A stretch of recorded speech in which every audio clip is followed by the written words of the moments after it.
त्या गोष्टींना कदाचित ती तुमची भावना असेल। आज एखाद्या आईने बाळाला जन्म द्यावा,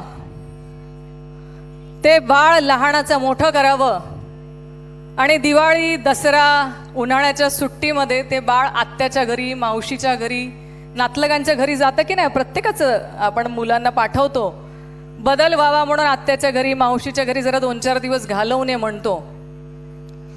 आणि मग ते बाळ त्या आत्याने कोर्टामध्ये दावा दाखल करून सांगावं की होय, हे बाळ माझं आहे, जन्मदात्रे आईचं नाही, हे बाळ माझं आहे। आणि अदृश्य शक्तीच्या पाठिंब्याने ते बाळ त्या आत्याच्या ताब्यात दिलं जातं आणि तो जो काय त्या आईच्या हृदयामध्ये दुःख असेल ना, ते दुःख आदरणीय पवार साहेबांचं आज आहे। यासाठी व्यासपीठावर उपस्थित असलेले सगळ्यांचे आधारस्तंभ, आधारवड, ज्यांना बघतात क्षणी कामाला लागायची इच्छा होते, त्याचबरोबर आपल्याला एक वेगळा हिम्मत, धीर मिळतो की हो साहेब, आम्हाला काम करायचंय। ते आपले आधारवड आदरणीय शरदचंद्रजी पवार साहेब, इथे उपस्थित असलेले आपले प्रांत अध्यक्ष आदरणीय जयंतराव पाटील साहेब, इथे मोठ्या संख्येने उपस्थित असलेले आणि ज्यांच्या नेतृत्वामध्ये आपण काम करतो ते आपले सगळे नेतेगण, आदरणीय सुप्रियाताई सुळे, आदरणीय राष्ट्रीय अध्यक्ष आपल्या नेत्या आदरणीय फौजियाताई खान, अमोलदादा कोल्हे, राजेश भैया टोपे, आदरणीय एकनाथरावजी खडसे साहेब, इथे उपस्थित असलेल्या वंदनाताई, इथे उपस्थित असलेले आदरणीय हेमंत टकले साहेब, मुंबईच्या अध्यक्षा आदरणीय राखीताई आणि आपल्या सगळ्या परिसरातील जिल्हाध्यक्ष, पदाधिकारी आणि खरं ज्यांच्यासाठी आजचा हा मेळावा आहे तो ह्या मोठ्या संख्येने उपस्थित असलेल्या माझ्या सगळ्या माता भगिनी।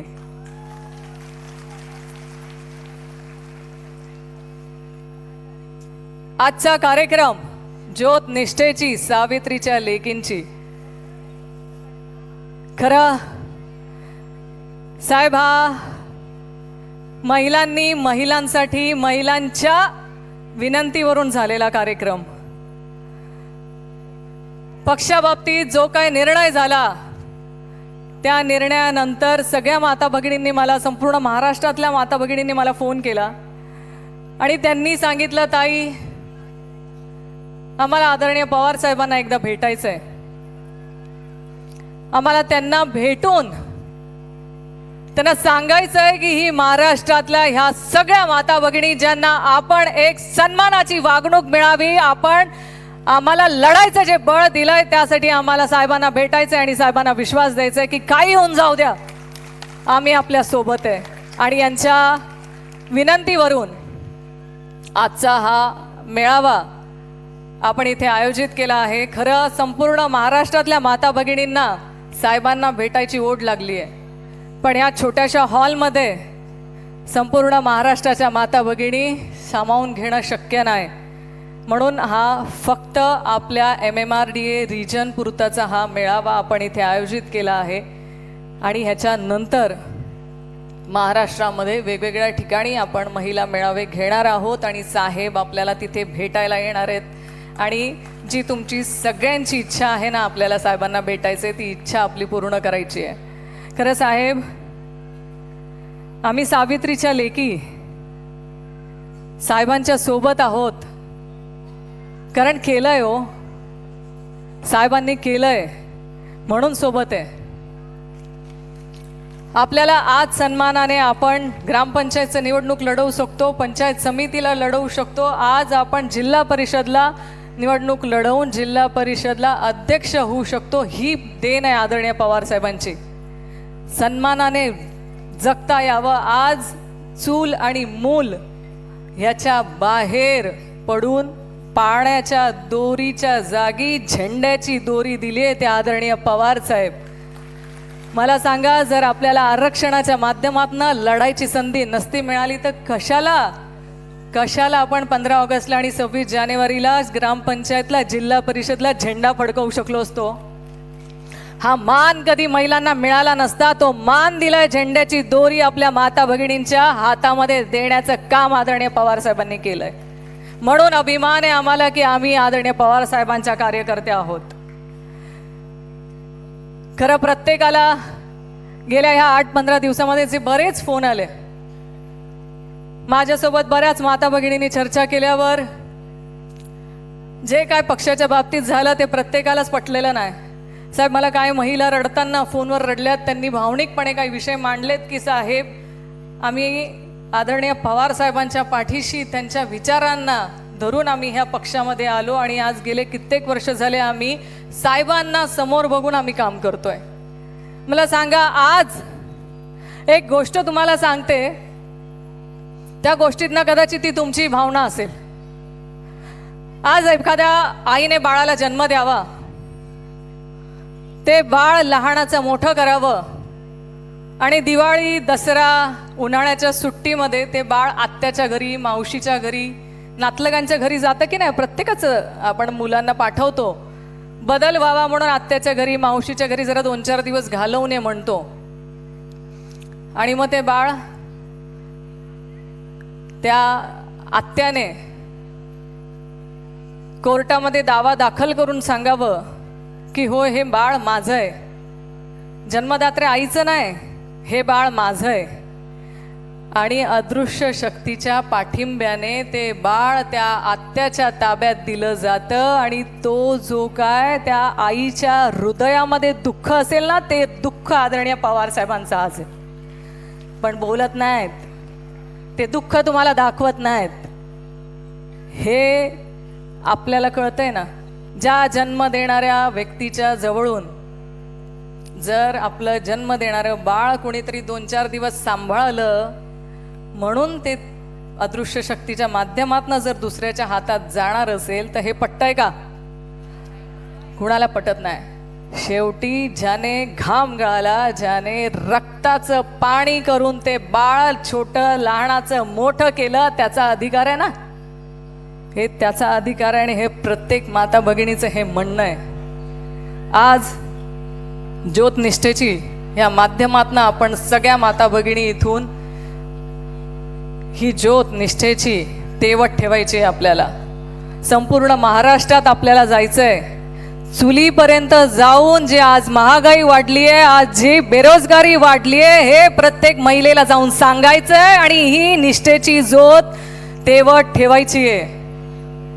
सहज नाही असं आपल्याला आता आपण बाहेर पडायचंय. आणि आपण महिला आहेत ना, खूप नशिबान आहे, आपण चुलीपर्यंत जाऊ शकतो आणि आपले पक्षाचे ध्येय धोरण हे चुलीपर्यंत जाऊन समोरच्या माता भगिनीला सांगू शकतो. आज किती हो महागाई वाढली आहे, आज बेरोजगारी वाढली आहे, डाळीचे भाव परवडत नाहीत, सिलेंडरचा भाव परवडत नाही. आज गॅस घरात आहे पण सिलेंडरचे पैसे, सिलेंडर भरायचे पैसे आपल्याकडे नाहीत. ही परिस्थिती प्रत्येक माता भगिनीची आहे. आज घर चालवायचं कसं, ही समस्या आपल्या प्रत्येकीकडे. आणि हेच करत असताना आपल्याला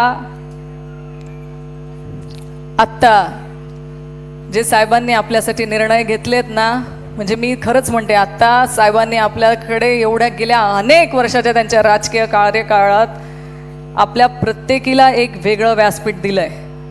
आज जिल्हा परिषद पंचायत समितीमध्ये मी सक्षमपणे नेतृत्व करू शकते ते आदरणीय पवार साहेब, ज्यांच्यामुळे मला वडिलांच्या संपत्तीत समान वाटा मिळाला ते आदरणीय पवार साहेब, ज्यांच्यामुळे मला सुरक्षा दलामध्ये जाऊन माझ्या भारताचं रक्षण मी करू शकते ते मिळवलंय, तो अधिकार आदरणीय पवार साहेबांनी दिला. आणि महिला आयोगाची स्थापना करणारे आदरणीय पवार साहेब किती दिलंय हो आपल्याला, हे दिलंय साहेबांनी आपल्याला. म्हणून आता एक सन्मान जो आपल्याला मिळालाय ना, ह्याची परतफेड करायची वेळ आहे. आणि परतफेड करताना ना आपण महिला हिशोबाच्या फार पक्क्या असतो की नाही. कुणाकडनं जेव्हा कपभर साखर मागून आणतो ना, तेव्हा ती परत करताना पण दीडपट देतो आपण. कारण आपण महिला हिशोबाला पक्के असतो. मग आता आपल्याला आयुष्यभर साहेबांनी सांभाळलं, साहेबांनी दिलं, मग आता आपण परतफेड केली पाहिजे की नाही? मी तर करणार आहे. आणि त्यांचे 1.5 पट नाही परत करू शकत आपण, एवढे मोठे नाहीत, पण जेवढं आपल्याला शक्य आहे फुल ना फुलाची पाकळी आपल्याकडनं योगदान देणं गरजेचं आहे. आणि ही ज्योत निष्ठेची आता बूथ रचनेच्या माध्यमातून तळागाळापर्यंत आपल्याला पेटवत ठेवायची आहे. आणि ती तुम्ही पेटवत ठेवाल हा मला विश्वास आहे. आजची महाराष्ट्राची परिस्थिती तुम्ही माता भगिनींनी प्रत्येकीने बघितली असेल. मन हेलावून टाकणाऱ्या काही घटना आहेत. रोज पेपर उघडला, न्यूज चॅनल बघितलं की एखाद्या माता भगिनीवरती अत्याचाराच्या घटना, बलात्काराच्या घटना, त्यांच्यावरती त्यांच्या खून, आज त्या गोळीबार होऊन मृत्यू पावणाऱ्यांची संख्या भरपूर आहे. अशा ह्या महाराष्ट्रामध्ये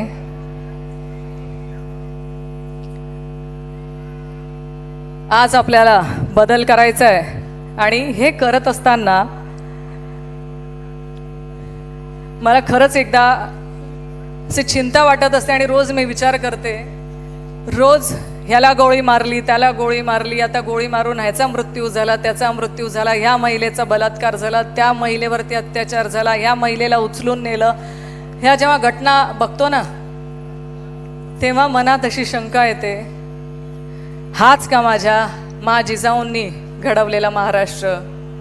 हाच माझ्या सावित्रीमाईंनी बघितलेलं स्वप्न? हाच महाराष्ट्राचा आजची जी परिस्थिती आहे ही माझ्या रमाईंनी बघितलेलं स्वप्न एक आहे? नाही हो, ह्याच्यापेक्षा खूप वेगळा महाराष्ट्र, भारत आपल्या ह्या सगळ्यांनी बघितला आहे. आणि तो आपल्याला निर्माण करायचा आहे, तर आपल्याला सगळ्यांना एकत्र येणं गरजेचं आहे.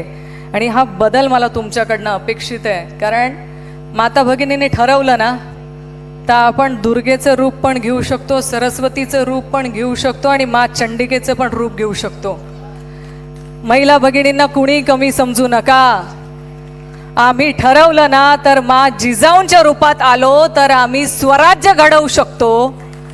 आणि आम्ही ठरवलं तर राणी लक्ष्मीबाईंसारखं कडेवर बाळ घेऊन, हातात तलवार घेऊन युद्ध पण करू शकतो. आणि आम्हीच ठरवलं तर रमाईंसारखं आपल्या भारताची संघटना लिहिणाऱ्यांच्या पाठीशी खंबीरपणे उभं राहू शकतो. आणि वेळ पडली तर चंडिकेचं रूप पण घेऊ शकतो आणि दुर्गेचं रूप घेऊ शकतो. त्या आम्ही माता भगिनी.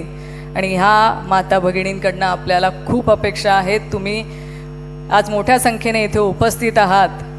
माझी प्रत्येकाला विनंती, इथून जाताना आपल्याला प्रत्येकाला एक निष्ठाची जी ज्योत आपण इथे पेटवणार आहोत ती तेवत ठेवायची आहे. आणि तळागाळापर्यंत आपल्याला ती घेऊन जायची आहे. आणि ती घेऊन जाऊन तुम्ही ती प्रत्येकापर्यंत पोचवाल. शेवटी दिव्यावरून दिवा पेटत राहतो आणि पेटवत राहून आपली संघटना आपल्याला मजबूत करायची आहे. एवढंच आजच्या दिवशी सांगेल. साहेबांना जे जे म्हणतात ना, खरं की साहेबांनी रिटायर व्हायला पाहिजे, काय काय नाही बोलत ते आता मला इथे सांगण्यात खरंच रस नाही. पण जे साहेबांना म्हणतात की आता साहेब, एवढे वर्ष झाले आपण इथे काम करतोय, त्यांच्यासाठी जाता जाता एक शेर बोलून जाईल. एहसास से माजूर ना समझ मुझको, एहसास से माजूर ना समझ मुझको, गुलशन से बहुत दूर ना समझ मुझको, मैं इतना भी कमजोर नहीं, मैं इतना भी कमजोर नहीं, गुलशन से बहुत दूर ना समझ मुझको, मैं आज भी इतिहास बदल सकता हूँ, इतना भी कमजोर ना समझ मुझको. आणि शेवटी एकच सांगेल, हर वार पे पलटवार है, हर वार पे पलटवार है, क्योंकि हमारे पास शरद पवार है. आपल्याकडे ताकद आहे. चिन्ह जाऊ द्या, पक्ष जाऊ द्या, आमचा पक्ष, आमचा चिन्ह आदरणीय पवार साहेब आहेत. आणि ही ज्योत निष्ठेची आपल्याला पुढे घेऊन जायची आहे. आणि ते आपण घेऊन जाणार आहे, आम्हाला विश्वास आहे. तुम्ही सगळे मोठ्या संख्येने इथे उपस्थित राहिलात त्यासाठी मी मनापासून आपले आभार व्यक्त करते. धन्यवाद. एबीपी माझा, उघडा डोळे बघा नीट.